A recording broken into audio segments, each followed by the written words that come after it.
एक बार एक गांव में एक बाबा रहते थे और वो बहुत ही ज्यादा चर्चित थे। उनकी चर्चा का ये कारण था कि जब भी वो नाचते थे तो उस गांव में बारिश होती थी। इसी हिसाब से जब भी गांव में सूखा पड़ता या फिर किसानों को पानी की जरूरत पड़ती तो वो बाबा के पास जाते थे और उनसे आग्रह करते थे। बाबा नाचना शुरू कर देते थे और बारिश शुरू हो जाती थी। इससे सारा गांव उनसे खुश रहता था। एक बार उस गांव में शहर से 3 लड़के आते हैं।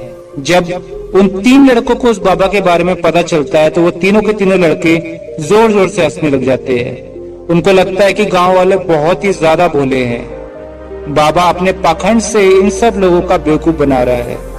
उसके बाद वो तीनों लड़के बाबा के पास जाते हैं और उनसे कहते हैं कि हमने सुना है आपके नाचने से बारिश होती है। इस पर बाबा ने कहा, हाँ, नाचने पे बारिश हो ही जाती है। तो लड़कों ने कहा, क्यों आप लोगों का बेवकूफ बना रहे हैं? आपने क्यों गांव में पाखंड फैलाया हुआ है? तो बाबा हैरान हो गए। उसके बाद उन लड़कों ने कहा कि अगर आपके नाचने से बारिश होती है तो हमारे नाचने पे भी बारिश जरूर होगी। इसके बाद उन लड़कों ने पूरे गांव वालों को इकट्ठा कर लिया और उन्होंने कहा कि अब हम लोग नाचेंगे और हमारे नाचने पे भी बारिश जरूर होगी। और अगर हमारे नाचने पे बारिश नहीं होती है तो इस बाबा के भी नाचने पे बारिश बिल्कुल नहीं होगी। इसके बाद सबसे पहले लड़के ने नाचना शुरू किया। वो नाचता रहा, नाचते नाचते उसको आधा घंटा हो गया और जैसे उसको आधा घंटा हुआ वो लड़का रुक गया, लेकिन बारिश की एक बूंद तक नहीं टपकी। उसके रुकते ही दूसरे लड़के ने नाचना शुरू किया और नाचते नाचते 1, 2 और 3 घंटे बीत गए, लेकिन बारिश की एक बूंद तक नहीं टपकी।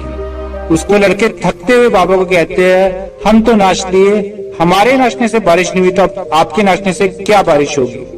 उसके बाद बाबा नाचना शुरू करते हैं। नाचते नाचते उनको 1 घंटा, 2 घंटा, 3 घंटा, 4 घंटा ऐसे ऐसे करके शाम हो जाती है। शाम होते होते बादल काले होने लग जाते हैं और एकाएक उनके नाचते नाचते बारिश शुरू हो जाती है। वो सारे के सारे लड़के चौंक जाते हैं। उसके बाद वो लड़के बाबा को प्रणाम करते हुए और उनसे माफी मांगते हुए पूछते हैं कि बाबा जी, ये क्या शक्ति है? कैसे आपके नाचने पे बारिश शुरू हो जाती है? उनकी बात सुनकर बाबा जी कहते हैं, जब भी मैं नाचता हूँ उस समय 2 बातों का जरूर ख्याल रखता हूँ, और वो 2 बातें ये है कि जब भी मैं नाचता हूँ मैं ये जरूर सोचता हूँ कि जब भी मैं नाचूंगा बारिश जरूर होगी। और दूसरी बात ये है कि वो ये सोचते थे कि जब भी वो नाच रहे हैं तो तब तक नाचेंगे जब तक बारिश शुरू ना हो। तो मेरे दोस्तों, इस कहानी से हमें 2 सीखें मिलती है। सबसे पहली सीख ये है कि जब भी हम जीवन में लक्ष्य बनाते हैं तो हमें हमेशा अपने ऊपर ये कॉन्फिडेंस रखना है कि हम लोग जीवन में जो भी लक्ष्य बना रहे हैं वो जरूर पूरा होगा। और दूसरी बात ये है कि हमें जीवन में भी बात हमेशा ध्यान में रखना है कि जब भी हम प्रयत्न कर रहे हैं उस लक्ष्य के लिए तो हमेशा याद रखना है कि हमें तब तक प्रयत्न करते रहना है जब तक हम लोग उस लक्ष्य को प्राप्त नहीं कर लेते हैं।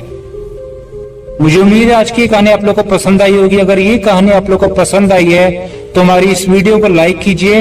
अपने पसंद आ रहा है तो हमारी अगली वीडियोस देखने के लिए हमारे चैनल को सब्सक्राइब करते हुए बेल आइकन दबाना बिल्कुल भी ना भूले। तब तक के लिए धन्यवाद।